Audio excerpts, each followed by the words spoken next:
As night draws to a close in the Andean mountain range, the weather promises to be splendid. But the Inca gods have decided otherwise.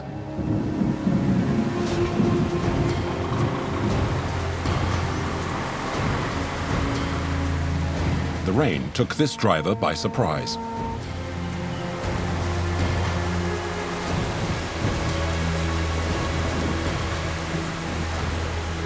This road is bad, but I'm going anyway. I like it.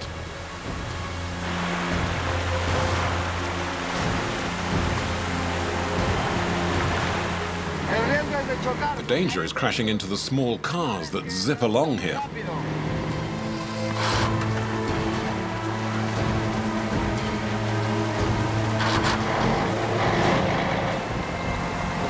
David is making for Cuzco, where he lives with his wife and new baby.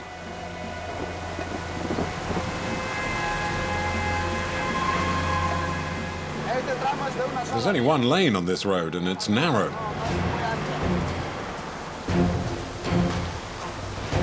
Separating him from his family is El Niño, a meteorological monster caused by global warming, which produces massive downpours for months at a time.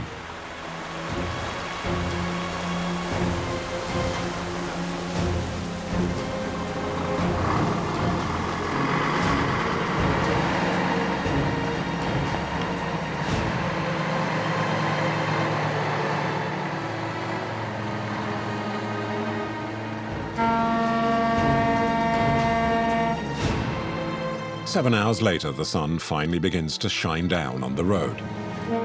David's journey promises to be challenging.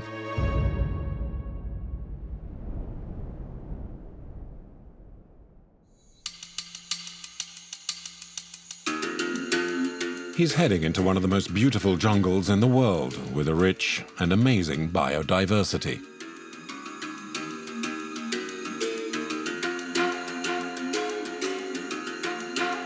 But the jungle also attracts those who wish to exploit it.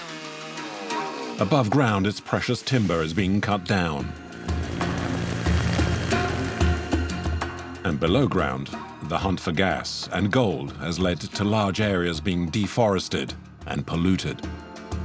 Poor farmers take part in the destruction, clearing the trees for agriculture.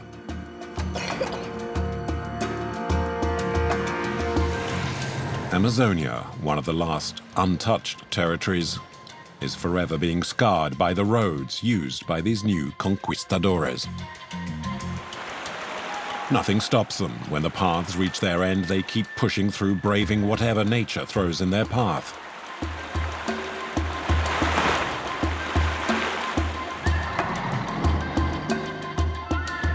Once he's reached Cuzco, David will set off for Nuevo Eden, the new Eden. 375 kilometers of tracks, high mountains, and impenetrable jungle. The natural barrier helps protect the native Indian tribes that continue to live like their ancestors before them.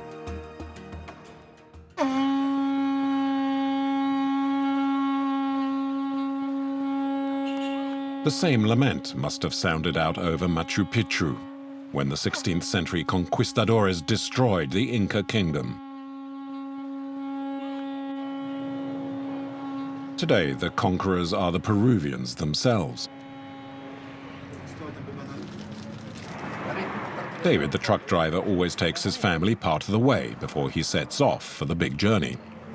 Come on, climb. Come this way. Punch up a bit. That's fine, he's in. Here, hold on to the dog. Can I come with you? No, my dear. In the holidays you can. Oh.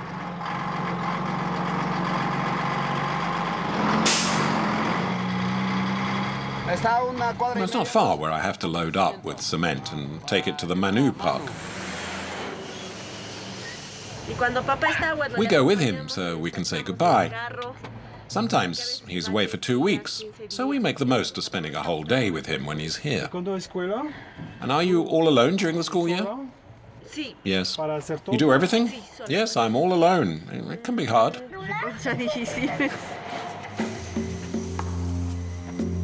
They load up with 15 tons of construction material, cement and scrap iron that will be used to build the Amazon pioneers' houses.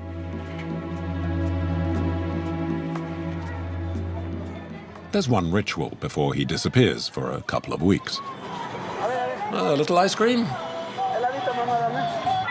Can I try? No. Come on, eat your ice cream, kids. We need to get going.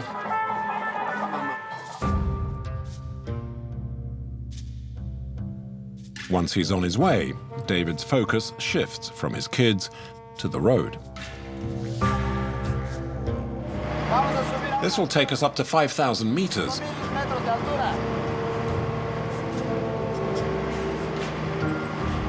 The route goes straight through the jungle. To be on the safe side, David only makes 2 trips a month, a total of 150 kilometers.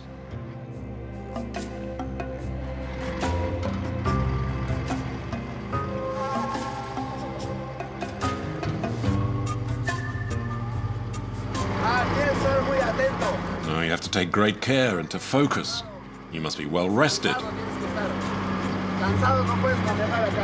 Because getting tired in the mountains is extremely dangerous. A lot of the time, drivers fall asleep at the wheel, and the slightest mistake can be fatal.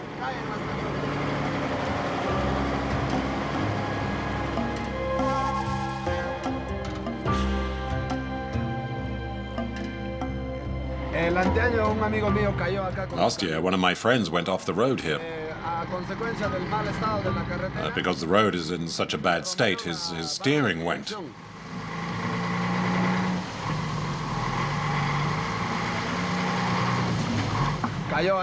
He went over into the precipice here. His co-driver was also killed. He was just 16.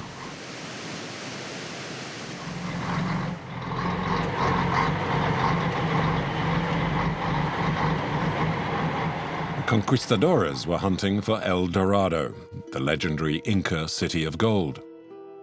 In the mountains they discovered another city, not glinting with a precious yellow metal, but shining from its brilliant white mineral.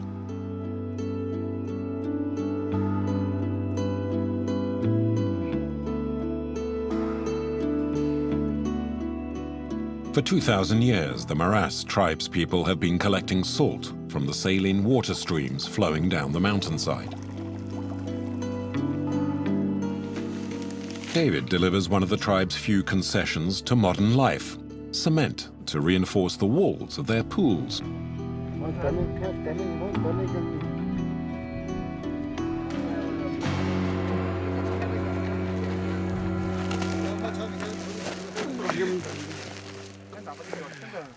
It weighs about 65 kilos.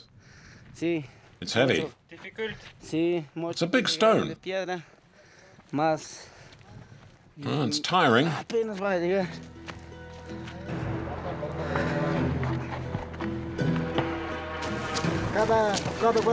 Because it's heavy, we try and go as fast as we can. At 3,000 meters, the lack of oxygen soon makes itself felt. Those not used to the refined air could barely stagger a few steps with this sort of load, but the Maras are acclimatized.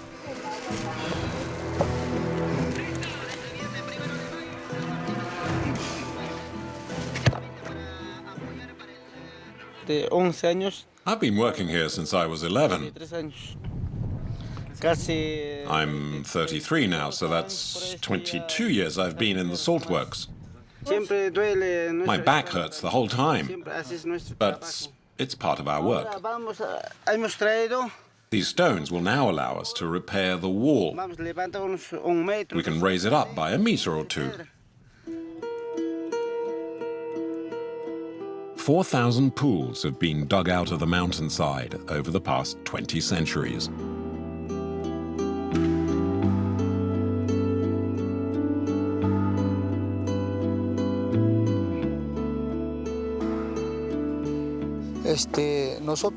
There are 424 families in this community, and every family has its pools.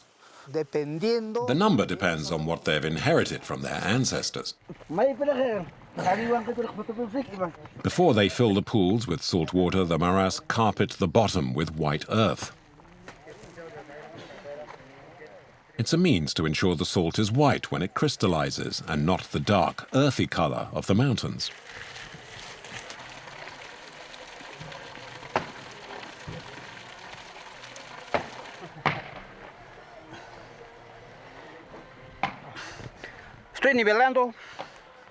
I'm making sure it's all flat. This white earth is called conte.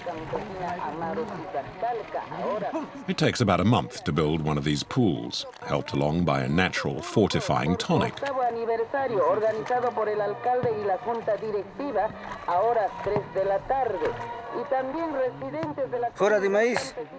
It's corn juice, which is good for you.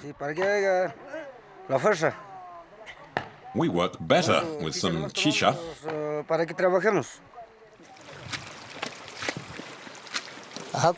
Once it's flat, we compact it with our feet until it's dry.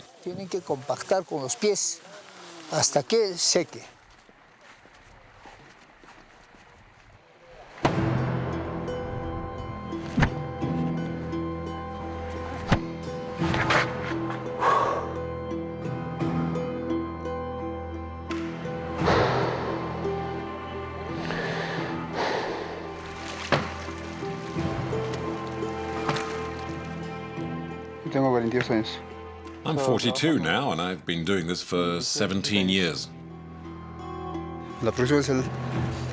Snow, ice, wind or sunshine, salt production must go on. But I'm always very tired. Very tired.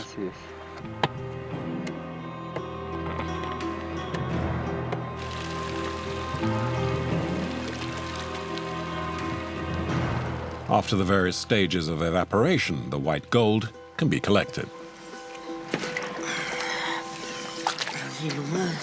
We just lift it, like this, and then we gather it all together.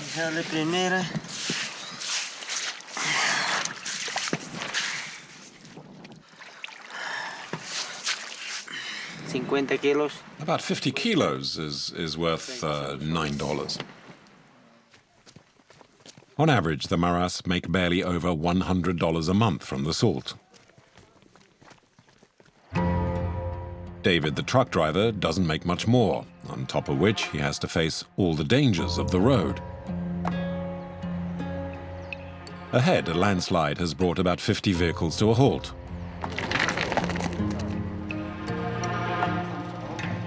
It's been raining for months and the mountain is fragile. I've wasted 6 hours already. I'm going to be 6 hours late. Come on, get a move on. The ground here is unstable and the rain hardly helps. Sometimes the drivers have to wait for days before a digger shows up. This time they've had to wait just 8 hours. When I got here, there were already a few stones that had fallen, but not as many as now. You could get past them, but more stones fell, and I wanted to clear them out, and it was still raining. And I couldn't do it. I couldn't manage it. More and more stones kept coming down, so it was impossible to get through. I gave up. And now all my clothes are soaked, so I'm stark naked. The driver was right not to insist, as another found to his cost a few weeks earlier. The landslide dragged away a four-wheel drive. The driver risked getting through, but he got stuck and the river dragged him off. The river's already taken a few people.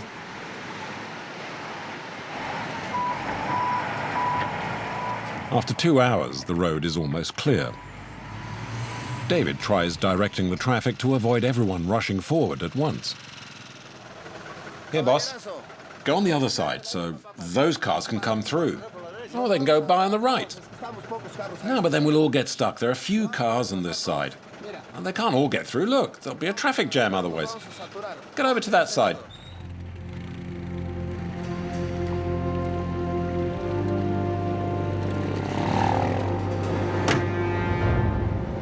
So, let's get going.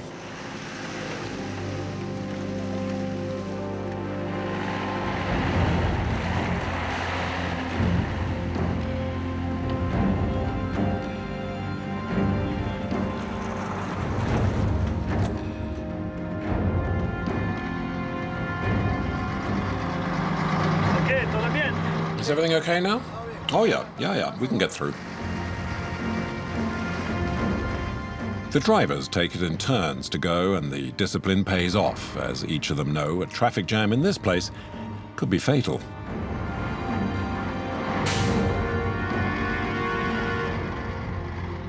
All right. Oh, there's another landslide that's slowly taking shape up there. That's because of another fault, a geological fault. No, the next time it rains, it'll get bigger, and then it'll be like on the side where there was the rockfall. David now needs to make up for lost time or face being fined by his clients.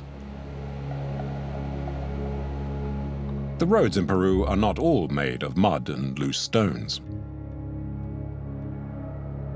But only the main arteries are tarmacked. The road from Cuzco to Pongo de Mainique leads straight to the gas fields of the Amazon forests.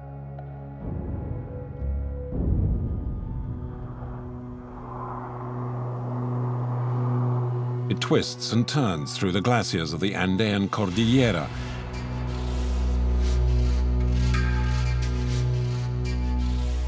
and then a 5-kilometer descent of hairpin turns. It's one of the highest roads in the world.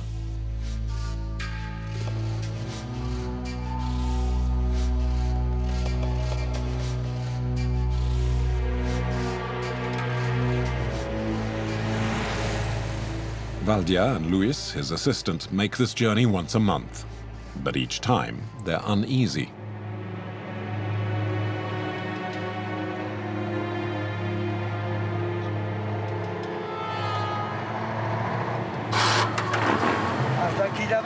This bulldozer is destined for the jungles. Yes, it's for the Transandean gas. Every day, truckloads of equipment heads for the work sites.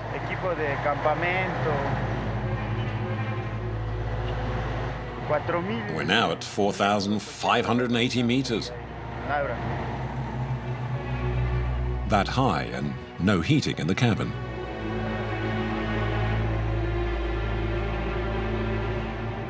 Ooh, it's cold. It's bad news if you get a flat tire up here. It can be painful. Oh, it's really cold now. 5 degrees to be precise.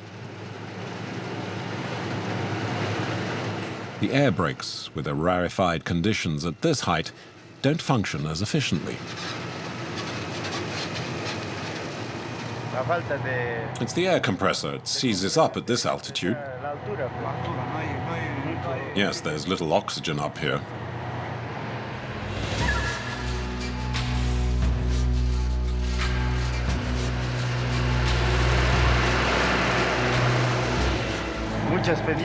It's a steep descent, and the curves are tight. The road is narrow and the edges hardly well defined. Every year, the road claims its victims. Usually, the accidents are caused by the poor state of the trucks.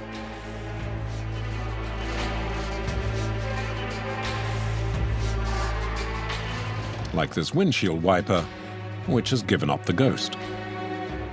There's a problem with the wiper. We're trying to fix it. The windshield wiper never worked properly, so they compromised by driving very slowly, and at times as if blindfolded. As soon as the rain stops, the wind soon clears the drops of water from the windscreen. For once at least, their prayers were heard. And after descending for 4 hours, the two friends, if not the truck, will make it safely the rest of the way to the Amazon.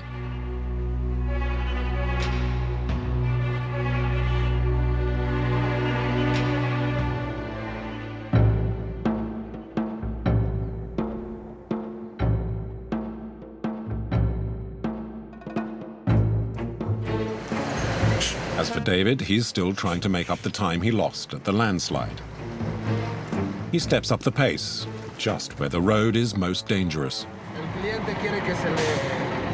The customer doesn't want to know about the landslide or all the other problems on the way. All he wants is his merchandise. So I can't afford to sleep most of the time. I just keep driving.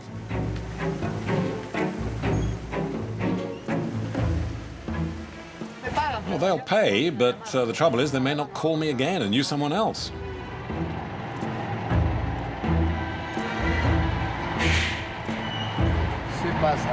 Yes, it fits.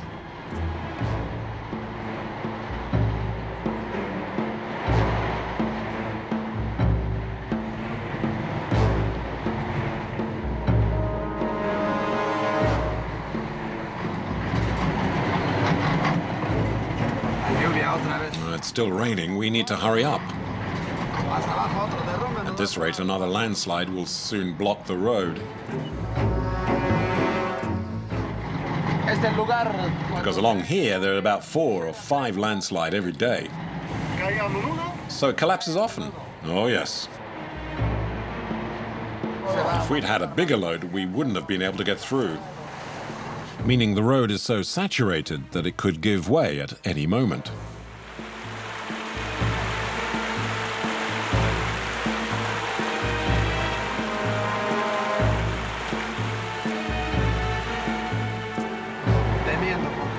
I'm scared because I feel it might fall.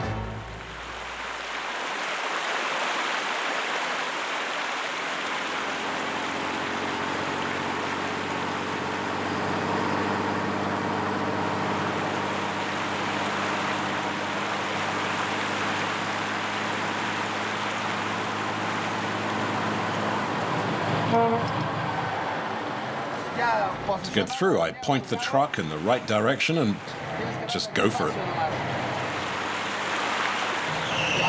Once you set off, well, you can't see a thing. It's just...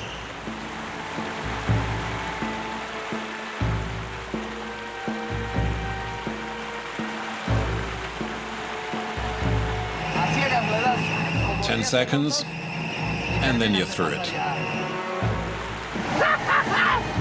Determination and laughter to boost morale.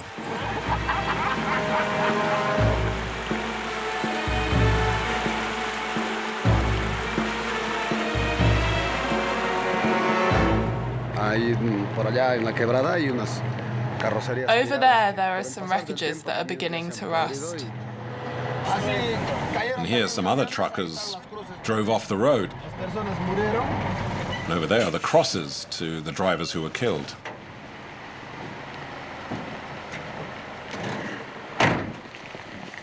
It's their memorial because they were alive when they drove through this way.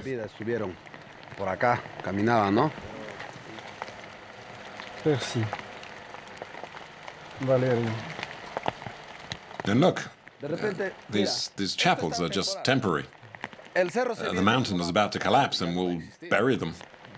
Everything will disappear, and after a while, with the help of the wind, we'll no longer remember the accidents. Every 5 kilometers, someone has been killed on this road.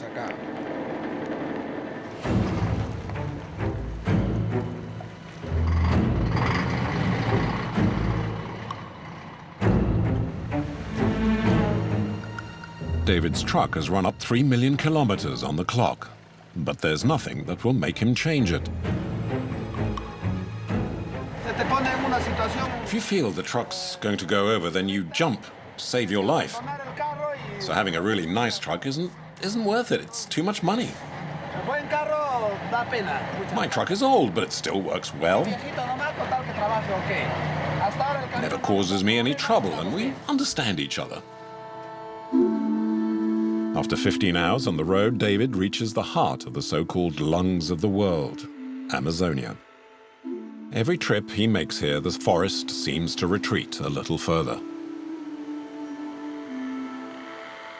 The illegal destruction of rare trees for their wood is largely responsible, but the jungle now harbors a large number of other people. They are known as the landless, and in a similar manner to the conquest of the American West, They grab huge swathes of virgin territory.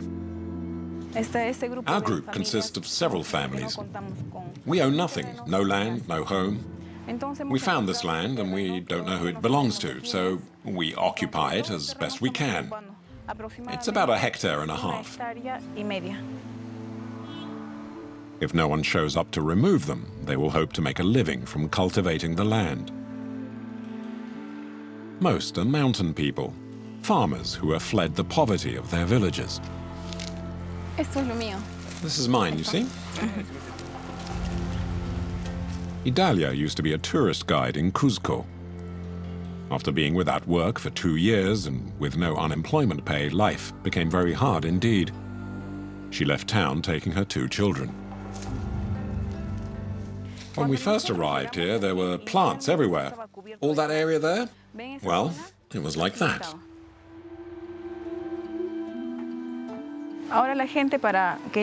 People clear the land by burning off the plants. And we've made 4 roads in an X shape, and it ends over there.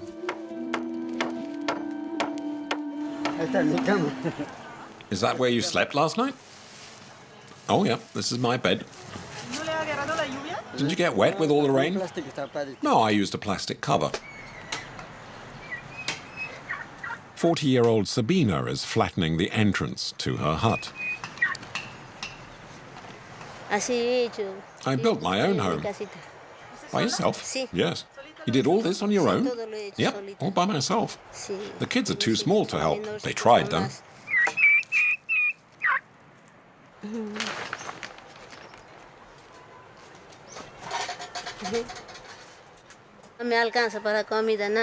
I have nothing to cook with. Nothing. Now my children are coming. They went to the market to beg for some rice and pasta. I'm a single mother with no husband or family to help me financially. I sell a few spices, and that way I can feed my children.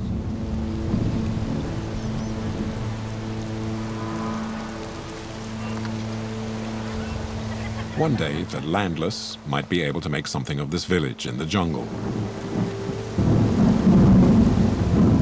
And maybe one day, there'll even be a road.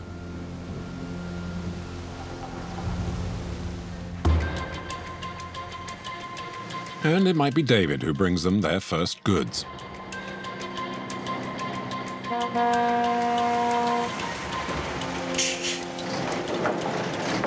The ravines of the Cordillera may be left behind, but there is still danger on the road.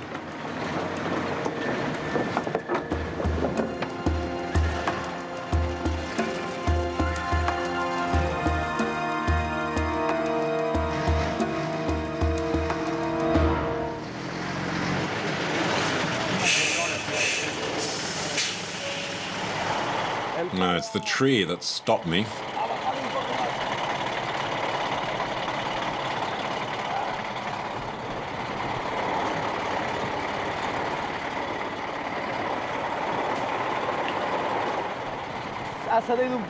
I went too far forward and now everything's ripped. That's all I can do. I just have to keep going like this.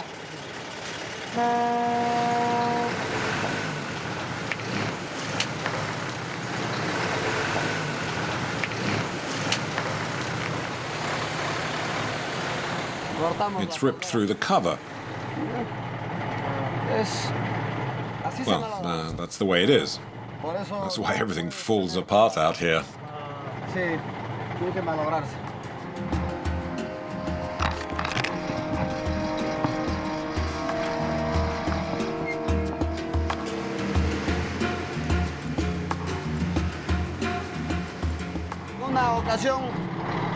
I ended up in this river once. I was carrying some freight from Cuzco and the current swept it all away.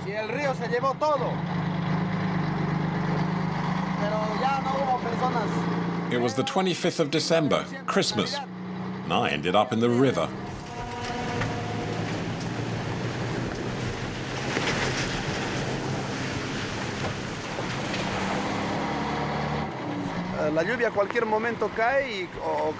The rain can wash away the track at any time. One day it's smooth, and the next, it's like it's been bombed. Como si hubiera caído bomba, está toda destruida. A lot of people have been killed here.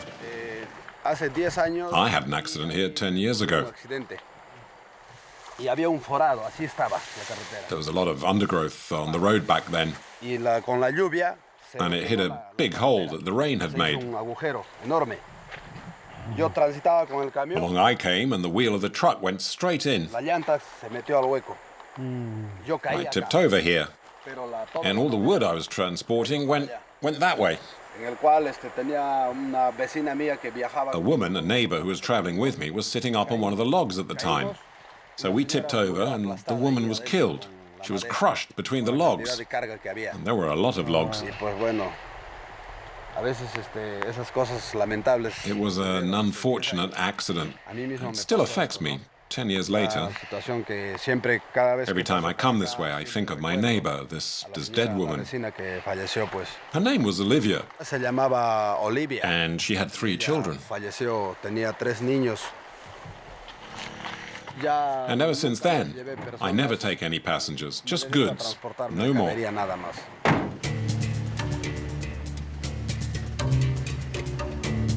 David still has 200 kilometers of jungle to go.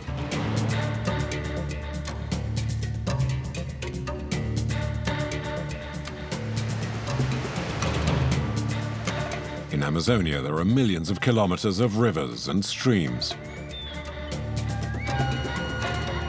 They provide a link between the most remote villages. Marco is in charge of a river canoe. We're on our way to the village of Kirigeti. It'll take 7 hours to get there. Sit here. Move that mattress along and the bottle of gas. Okay, let's go.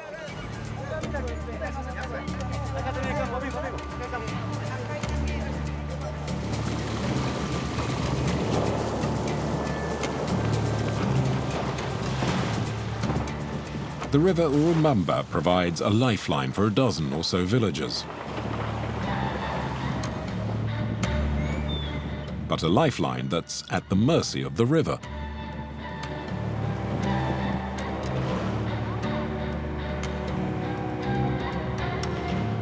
Oh, it's a dangerous path. Many have already been killed.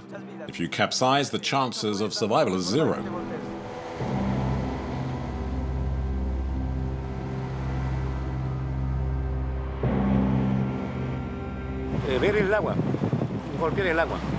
You need to know how to maneuver the engine in these fast currents. That's the secret.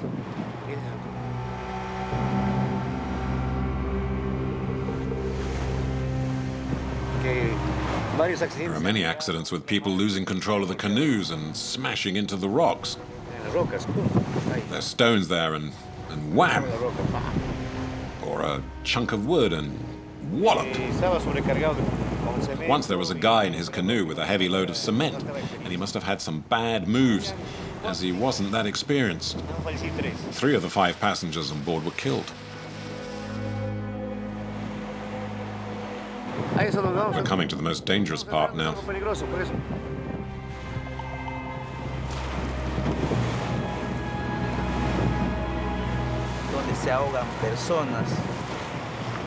Each year, many people are drowned. We have to pay tributes to appease the rapids.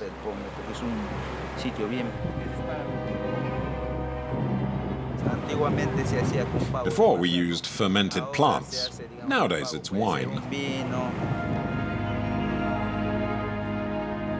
We're paying the river.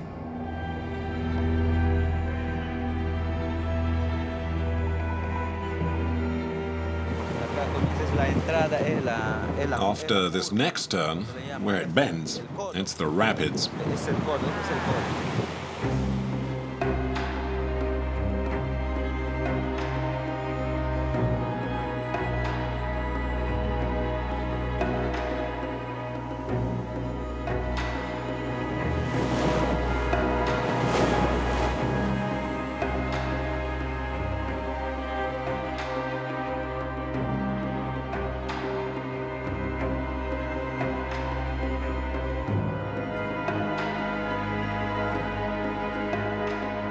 The river cuts through the Megantoni region and the sacred Indian land of Machiguenga.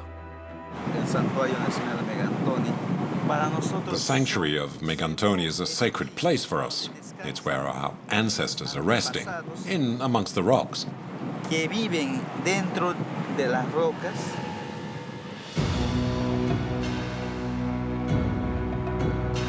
But under these rocks lies gas, the greatest threat to the Indians' way of life.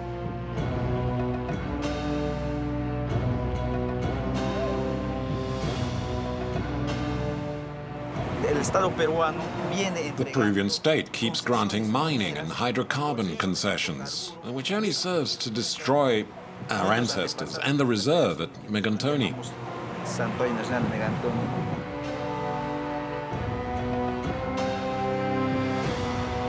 The exploitation of gas began 10 years ago, and as there were no roads, the equipment is brought in by boat or helicopter.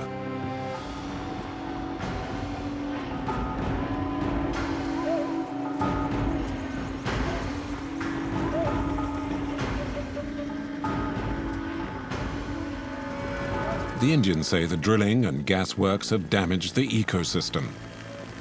Game and fish have virtually disappeared.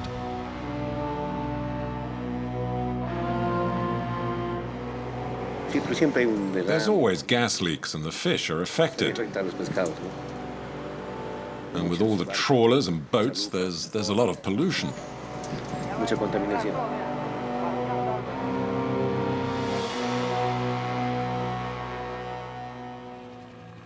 After 8 hours, the canoe ends its journey.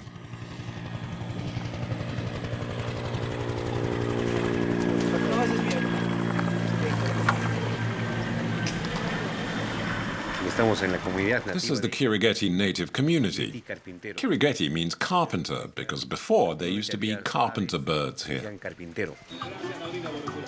The sacred bird has disappeared. Another tune has replaced its song. And we hunt and fish far less. We're losing the old traditions and values. Just 10 years ago, the Machiguenga Indians survived as hunter-gatherers. Today, they survive off monthly state handouts.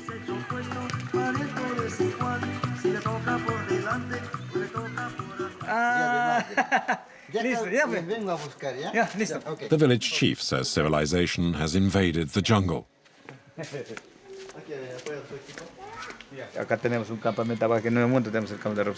There's a gas well here. Repsol pays compensation for its impact on the people and on the river and all the noise the helicopters make. They also give us some money when they drill for gas and when they start exploiting it. We only get compensation for the indirect effects it causes. That's about $75,000 a year per village. There was nothing before.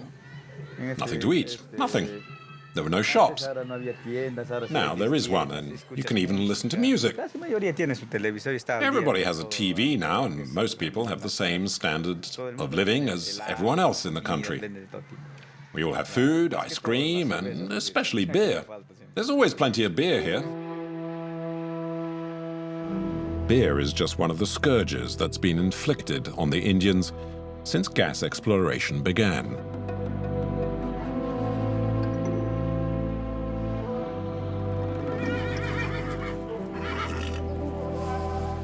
Wild animals have disappeared, which has led to a winged mammal with a ferocious appetite, descending onto neighboring farms.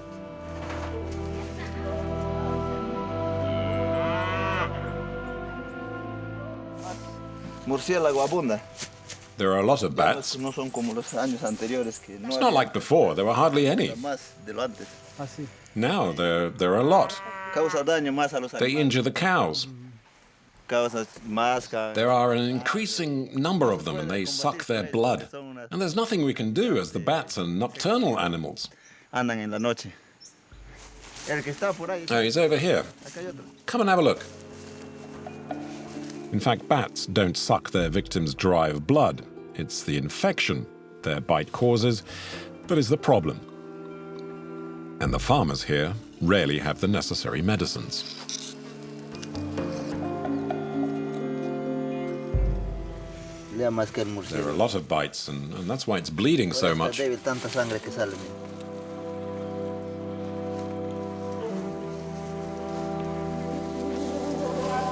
Between them, gas, subsidies, and alcohol are slowly destroying the Machiguenga Indians.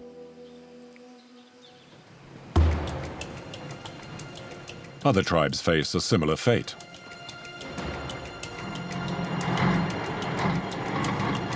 After 2 days behind the wheel, David finally reaches the Indian reservation, where he's to drop off the construction material and load up with a new cargo of wood.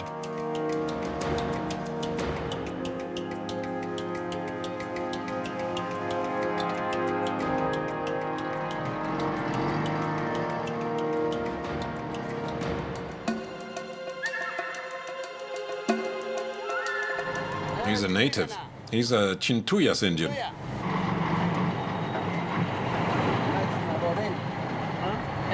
This is the village they call the New Eden. And this is the end of the road.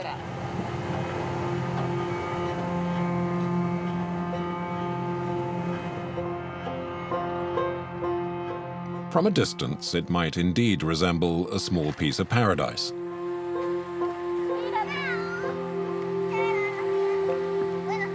A closer inspection reveals the truth.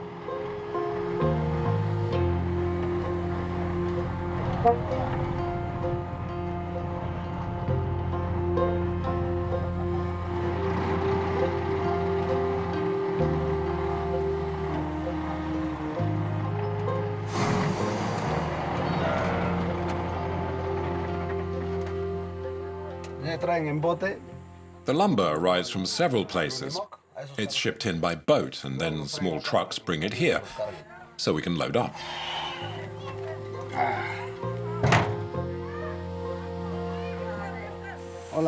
Hello, how's it going? Oh, I'm all right. I'm all right. David is 6 hours late by the time he arrives, but no one is complaining, and with good reason.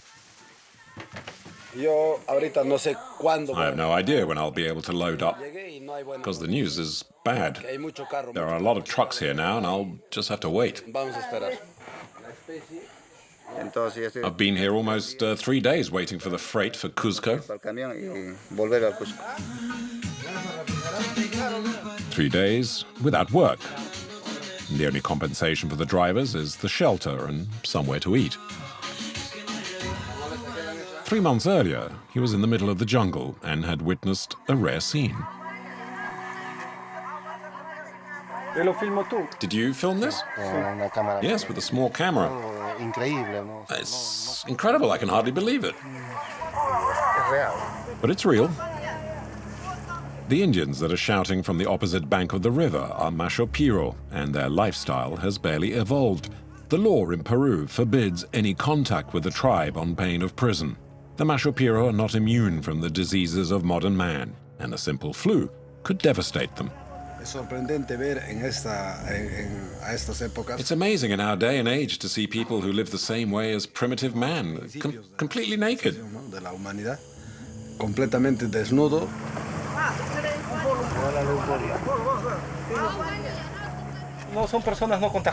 They have no contact with civilization. They only emerge out of necessity if they need food or clothes.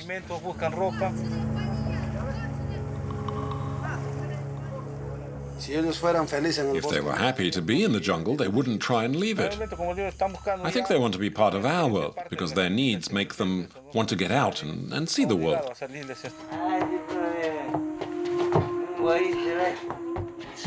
A world that is all too often limited to the closest village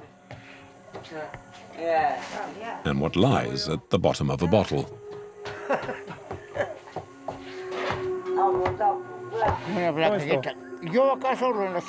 I'm from the jungle.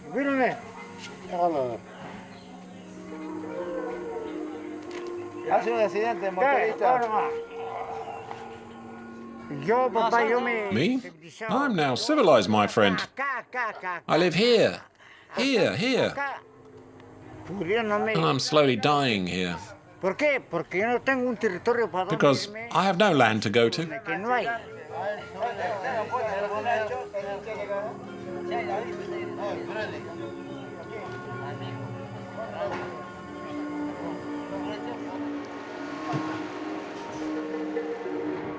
4 days later, David gets his consignment of 10 tons of wood.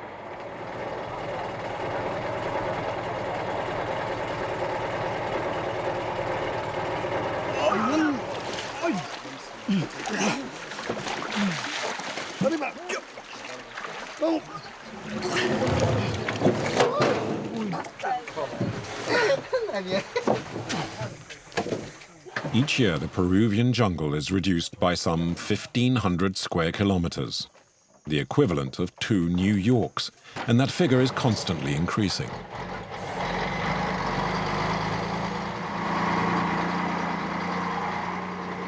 I like the jungle, the rivers and going fishing.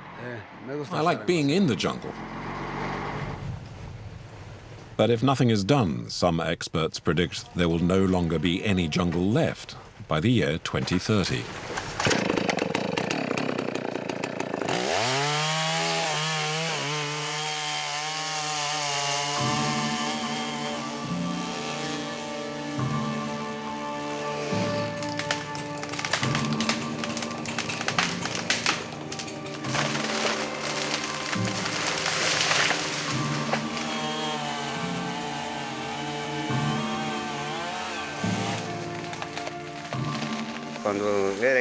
It's hard with an axe. It would have taken 2 days to do this before.